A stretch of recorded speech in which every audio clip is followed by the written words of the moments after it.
రేపు పోలాల అమావాస్య సందర్భంగా దాని యొక్క విశిష్టత గురించి తెలుసుకుందాము.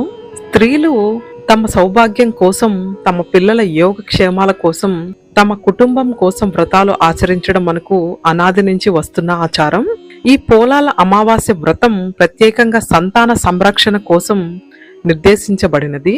పెళ్ళై చాలా కాలానికి కూడా సంతానం కలగని స్త్రీలు, సంతానవంతులైన స్త్రీలు ఈ వ్రతాన్ని తప్పకుండా ఆచరిస్తారు.